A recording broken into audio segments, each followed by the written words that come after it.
Well, good afternoon. I want to thank all these great people we have with us today.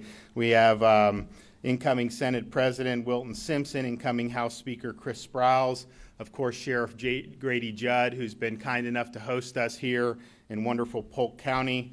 We also have Sheriff Bobby Schultz, who's the president of the Florida Sheriff's Association, Chief Jeff Pearson, Satellite Beach Police Department and president of the Florida Police Chiefs Association. We also have Sheriff Bill Primel from Charlotte, Sheriff Paul Blackman from Highlands, Sheriff Chris Noco from Pasco, Sheriff Billy Woods from Marion. I think we have other sheriffs too? What's that? Yeah. Hernando, great, awesome. Thank you. Then we got a lot of police chiefs: Michael Teague, Lake Hamilton, Andy Ray Auburndale, retired Chief Ed Friedman, Chief Charles Broadway from Claremont, Chief Richard Holland from Florida Polytechnic, Chief Melanie Bevan from Bradenton, Chief Ruben Garcia from Lakeland, Chief Art Bodheimer from Lake Alfred, Chief Charles Vasquez, Tampa Airport, Chief Gary Calhoun from Eustis, and Chief Larry Holden from Davenport.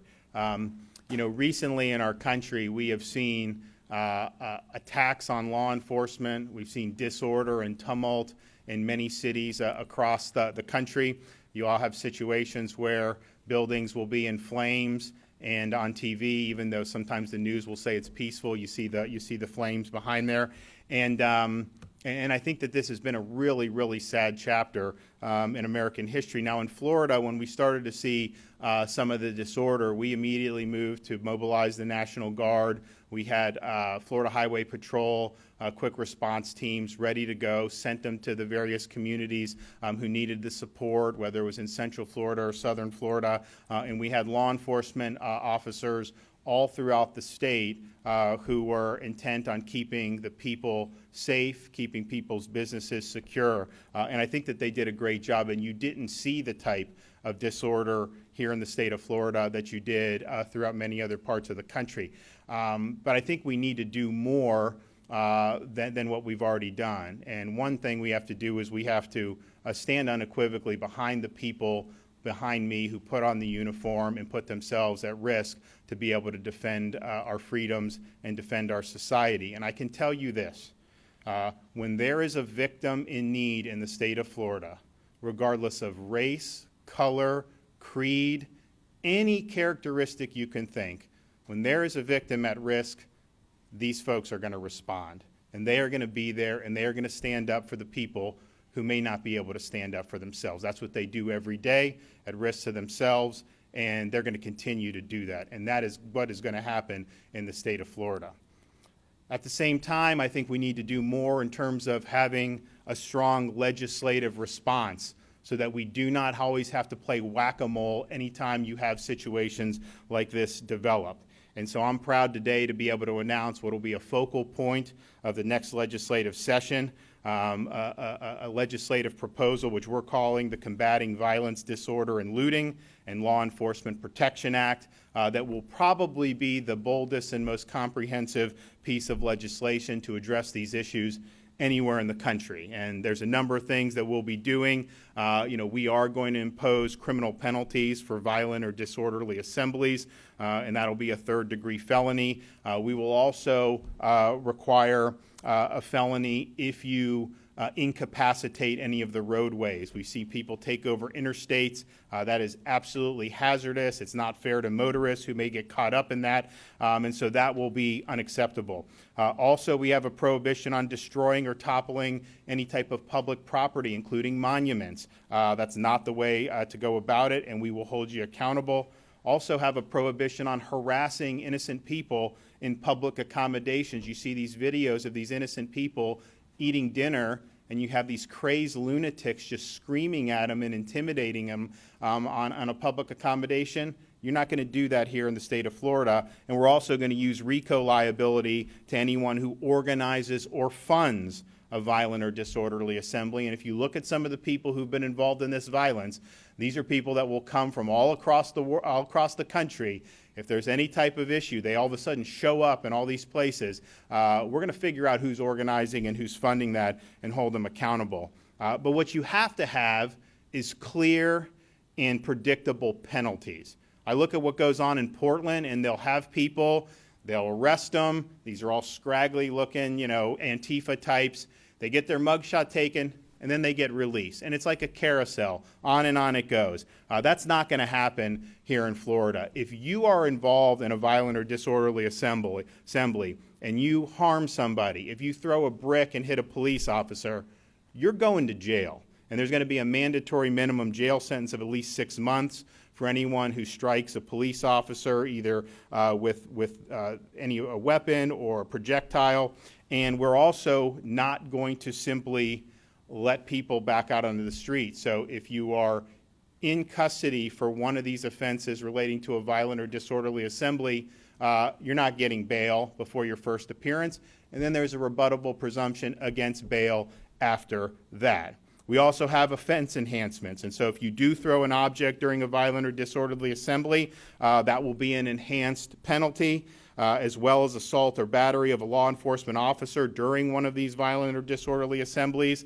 And if you are from another state and you come to participate in one of these violent or disorderly assemblies, you're going to have extra penalties imposed on you as well. But that's not enough. We have to understand that there's more that needs to be done. So we have a number of initiatives designed to protect citizens and taxpayers. One, we are not going to permit localities to defund the police. If you defund the police, then the state is going to defund any grant or aids coming to you. And that applies to any municipality or local government throughout the state of Florida. We also understand that victims need to be compensated. And so if you have a situation where a local government is grossly negligent, where they abdicate their responsibility to protect people and property, like we saw in some of these cities throughout the United States, we will waive sovereign immunity and let you get compensated by suing those local governments. You also will not be eligible for state benefits or employment if you get convicted of participating in a violent or disorderly assembly. And we believe that that's something that makes sense from a taxpayer perspective. So this is a very robust package. I think what it's saying is we are not going to let Florida go down the road that some of these other places have gone. And if you can do this and get away with it, then you're going to have more people do it. If you do it and you know that there's going to be a ton of bricks rained down on you, then I think that people will think twice about engaging in this type of conduct. And ultimately, safe communities are the foundation of everything else that we care about as Floridians.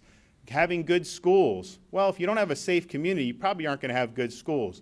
Having a good economy. Probably not going to have a great economy if you don't have safe neighborhoods. And so everything flows from public safety. Florida has done a great job over many decades in reducing crime, and we're going to continue to do that. But I think you look other places around the country who've gone in a different direction. You are seeing crime increase. You're certainly seeing murders increase in some of these, what I would determine, more lawless jurisdictions. And we can't let that happen. Every Floridian needs to be able to live in a secure environment. And I can tell you, we'll back up the law enforcement because we know that they're going to be the first one on the call when somebody is in jeopardy. And I also think it's important we have the leadership of the incoming House and Senate, and they're going to support this, and they'll have a few comments to make. But I think it's important that every single person running for office in the state of Florida this year, whether you're running for the House, whether you're running for the Senate, you have an obligation to let the voters know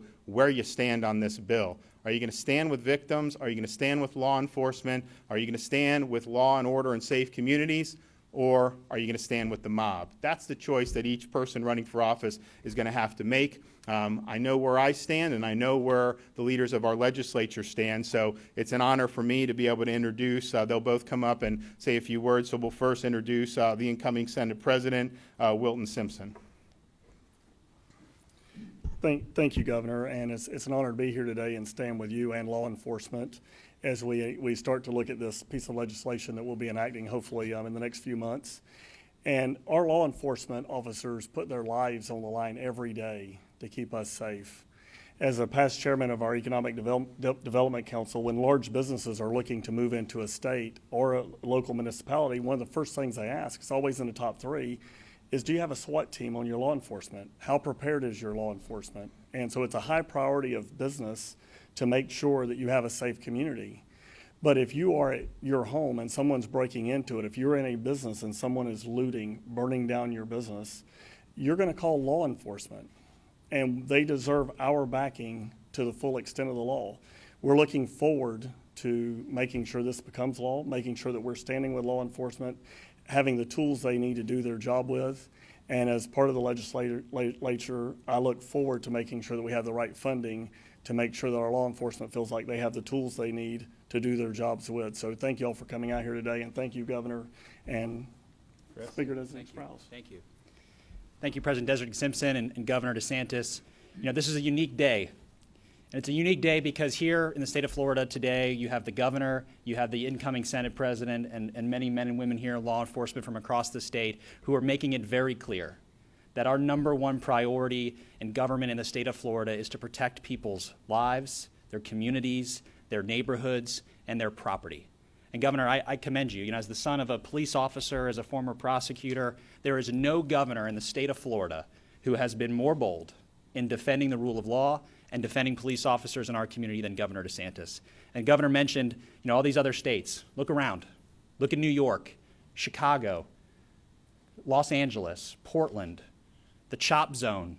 Look at how there is lawlessness in these communities. Look how New York and LA have cut $500 million plus from their law enforcement officers. The downtown Manhattan looks more like an illustration of Gotham City than it does the heartbeat of America's financial sector. And yet, the elected officials in those states, the elected officials in those communities have abdicated their number one responsibility to empower their law enforcement officers to defend their neighbors, the number one responsibility of government. And what Governor DeSantis has rolled out here today makes it very clear that we will not be culpable in the same kind of negligence in our state, that we will stand behind law enforcement, that we will stand behind neighborhoods, and we will make it clear that no matter what happens, we will not become those states. We won't tolerate 20% rise in violent crime rates in our state because we're going to empower our law enforcement officers to do their job. And for that, I'm eternally grateful, Governor. Thank you. Great. Sheriff Judd? Thank you, Governor. And for everyone across the United States today, this is what leadership looks like. So I asked the other states, where's your governor? Where's your Speaker of the House? Where's your President of the Senate? Why aren't they standing together? This is remarkable. This is a state where you want to come on vacation. This is a state where you want to grow your business. And this is a state where you're safe. Because after all, if you're not safe, your children's not safe, and you don't feel safe, then you can't prosper. And in this state, there's a 49-year low crime rate. That doesn't just happen. It doesn't happen when you listen to a handful of people who think we ought to let criminals out of jail. I can tell you, folks, so that there's no misunderstanding today, this is a peaceful protest. This is a riot. We can tell the difference. The governor can tell the difference. Our law enforcement officers can tell the difference. In the event you didn't get that, let me show you something. This is a peaceful protest. This is looting. If you loot, the next thing you can try to steal is something off of your food tray at the county jail, because you're going to jail. That's a guarantee. And we're going to enjoy taking you down there. Some people are slow learners. This is peaceful protest. This is violence. It's not acceptable. I truly believe in our God-given right and our constitutional right to speak openly and freely, to address our government. That's important. We listen every day. But I've also watched across this country when law enforcement officers who put their life on the line were told to stand down. Allow them to burn the precinct. Allow them to rob and loot. You have no idea, Governor and Speaker and President of the Senate, how proud we are of you just being here and saying we're going to introduce this legislation, but just being here and saying that you support us. The men and women of law enforcement that write you a ticket today will stand in front of a bullet for you tonight. The men and women of law enforcement who you throw a brick at today will jump in a river to keep you from drowning tonight. I want you to remember that. We're not the enemies. We're your friend. We're your friend when you don't have any friends. We're the ones that make a positive difference in your life when nobody else will help. We're the ones that every time you dial 911, we respond. The reason we can do that with strength and energy is because we have Governor DeSantis and we have Speaker Sprowls and we have our President, Wilton Simpson of the Senate, and we have great leaders in our police departments and our sheriff's offices. So, Governor, please know we are eternally grateful. And Chris, Wilton, you all are the best. Thank you. We will stand in the gap between good and evil. Make no mistake about it. Everyone in this county, everyone in this state, and everyone in this nation deserves to be safe and secure. And they are in Florida because this is real leadership. Well, thank you, Sheriff. We're also going to hear from Sheriff Bobby Schultz, President of the Florida Sheriff's Association. Governor, it is an honor to be here today with you, and the courage that you and the legislative leadership here has to know that you have our back in law enforcement, that your dedication and commitment to the rule of law and law and order is paramount to what we get to enjoy here in Florida. You know, the governor said something a few minutes ago that resonated with me. There's some folks coming into election year. We need to ask those tough questions because it's very easy for us to sit there and say we support law enforcement, that we condemn these things. These men just stood in front of you and told you where they stand. The folks that's running, they need to tell you where they stand. And if they are not in the same like-minded position of these men, they don't need to be there. End of story. Because without law and order, you can't have the freedoms that we have. It's impossible. As Sheriff Judd said, there's lots of things in our country that we have that can only come through safety. So I'm very thankful to be here today. I look forward to the upcoming year, that this thing is a no-brainer. If you support law and order, and I hope that all of our legislators do, this should go unanimous. It should go by one of the quickest things that goes through our legislative session. I look forward to helping them. Anything that I can do to have their back, I will do it. And I'm very grateful for the men and women of law enforcement who put their lives on the line for no other reason, because it is the right thing to do. Again, Governor, thank you very much for your dedication. Yep. And then we have Chief Jeff Pearson, Satellite Beach Police Department, and the President of the Florida Police Chiefs Association. Thank you, Governor. On behalf of the Florida Police Chiefs Association and over 900 of the Florida's top law enforcement executives from across every region in the state, we want to thank Governor DeSantis for his strong leadership and dedication to maintaining public order and keeping the peace. The measures put forth today by Governor DeSantis are urgently needed to protect the lives and property of every Floridian.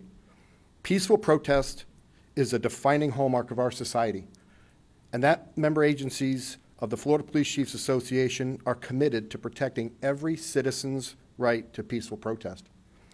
But violence is never the answer. Violent protests endanger lives and threaten the rights of every other citizen we are sworn to protect. Violent and disorderly assembly, destroying property, harassing and threatening citizens going about their business, attacking law enforcement, these are all unacceptable. And we applaud Governor DeSantis and our fellow leaders here for addressing these items head on. Thank you, Governor, for your unwavering support for Florida's law enforcement and for the rule of law. Thank you. Well, thank you, and I appreciate everyone's being here, support. You know, you look around the country, and and I think it's pretty clear that morale is very low in many police many police forces, sheriff's departments, and I'm not saying Florida has been completely impervious to some of what's gone on, but I got to think that morale is a lot better here because we have more people that stand up for the folks who are standing up for us. And so we're going to continue to do that. Certainly as governor, I know we have a legislature that's very, very supportive. And but this is something that if you look at what's gone on in some parts of our country, we just can't allow that to happen here. I think they all did a great job thus far, but I think these will be important tools to really be able to make sure that our communities stay safe. And with that, happy to take some questions. Don't know yet. I mean, a lot of this stuff is are more just substantive criminal offenses. You have some where we may save money. I mean, if a municipality actually defunds police, we're going to be able to withhold state funding for them. The victims' compensation will be lawsuits that are filed against local jurisdictions, and so that will come out of their kitty, and hopefully they don't do some of the things that was mentioned where these law enforcement were told to stand down and allow the rioting and allow the looting and allow the violence. I can tell you when we had issues in Florida, by and large, we had folks who took it very seriously at the local level. And I anticipate that continuing. But at the same time, I look at people like in Minneapolis who had businesses that they built their whole life, and all of a sudden it's just a pile of ash. And it was a pile of ash because the police were told not to defend it, and so that's a big problem. So I think that this is probably not going to require very much in terms of funding. Yes, ma'am. Governor, when you say defund police, does that include agencies that may redirect funds to community programs? So what it will be is if you have a tough budget year and you do cuts, it is what it is. But if you single out disproportionately reducing law enforcement or cutting back law enforcement funding, that's when this would detach. So we're trying. We do want to recognize that sometimes there are tough calls that need to be made, and it's not that law enforcement's singled out. But when you see what happened in Los Angeles or New York, where they're just taking massive amounts of money, that is going to put the community at risk. It will absolutely do that. And so for us as the state, there has to be consequences to that. And yes, there'll be an election and eventually, but that's small comfort for people in the intervening time. So I think there needs to be an immediate amount of accountability. And so I think we've done it in a way that makes sense, but does recognize, in tough times, you may need to do an across-the-board reduction sometimes. It's not good. I would still try to not touch law enforcement in that, but that's different than singling out the police. Do you see an increase in funding for mental health and substance abuse services?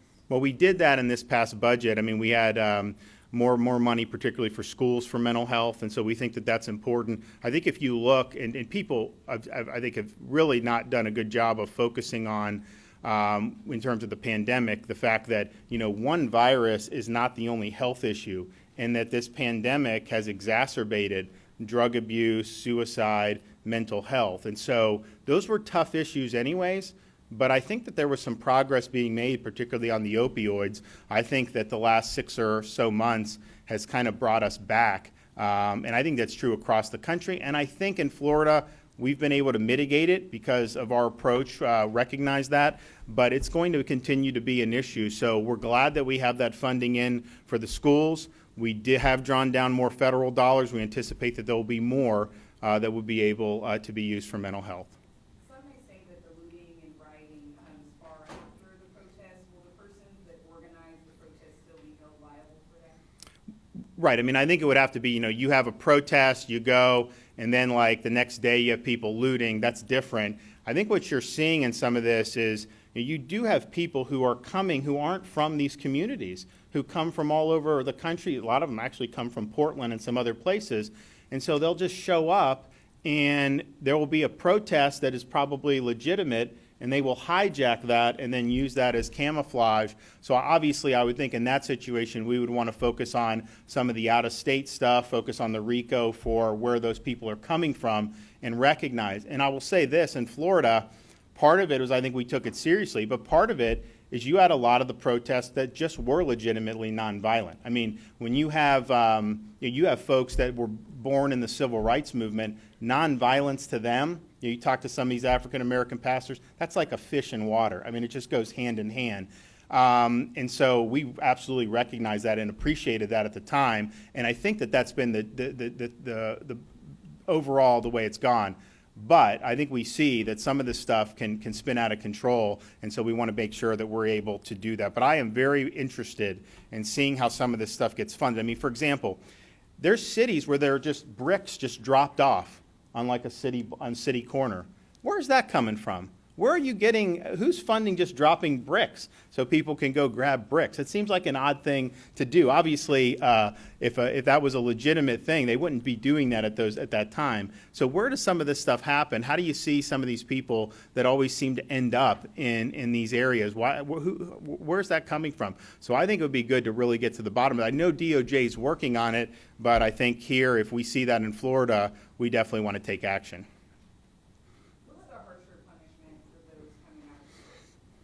Well, it's going to be negotiated, but it's going to be an offense enhancement, and then likely have the a mandatory jail term attached to it, and we'll work with the legislature on that. But I think that that's something that's very, very important. We don't want people to be coming out of state to try to foment disorder or violence in our communities. I mean, we don't want anyone in Florida doing that, obviously.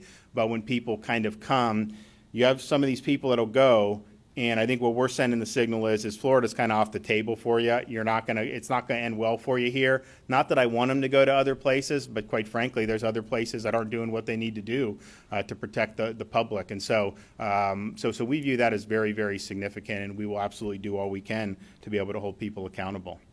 What methods do you think to send to peaceful protesters when they now be fearful of being used in? I don't think so. I think actually you have peaceful protesters that have also work to stop violence. I think that they've been on the same team with a lot of the law enforcement. But what I would say is if you're in a legitimate protest and someone next to you grabs a brick and hits law enforcement in the head with it, you probably need to get that person out of there and help bring that person to justice. So I think that that's a good incentive, and I don't think first of all, there's no, it would be counterproductive to try to do anything for people who are peacefully protesting. But we've seen these images throughout different parts of the country, and when you have rubble left over, like we saw in Kenosha, Wisconsin, perpetual state of lawlessness, like we see in Portland or Seattle, total destruction that we saw in Minneapolis, the disorder in New York City, and some of these other places, as Sheriff Judd said. You know the difference.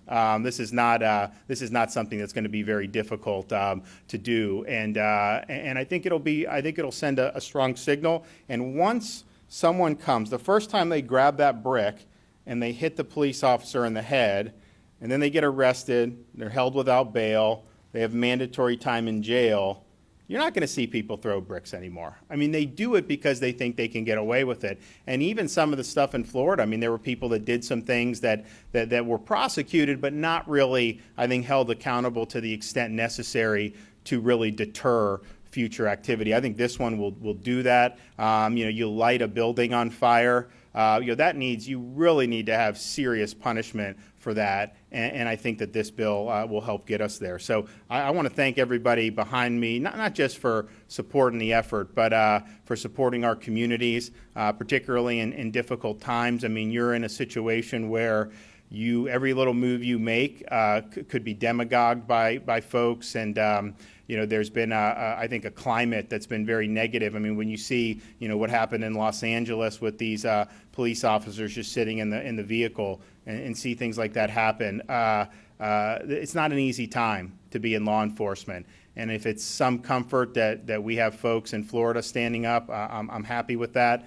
The fact that we're willing to do what we can to really make sure we have safe communities and protect law enforcement. Hopefully that this will be something that other states will look to emulate. But now's the time to do stuff. I mean, we've seen this go on long enough, and these folks are, every time they put on the uniform and go out, they have a family at home, there's a risk there, and the family knows that they could be in harm's way, that you could have an incident at any time. And of course, as I've said before, they're going into the fires to help these victims. They're going into situations where people's lives are in danger. They're going in to situations where their safety is not guaranteed. And they do that every day. And so I just want to say thank you for all you do. We're supportive of your efforts, and we want to make sure that, Florida, while a place for, robust debate and people being able to do whatever they want in terms of demonstrating their beliefs, that we have zero tolerance for violence, zero tolerance for disorder, and zero tolerance for looting. So thanks, everybody. All right.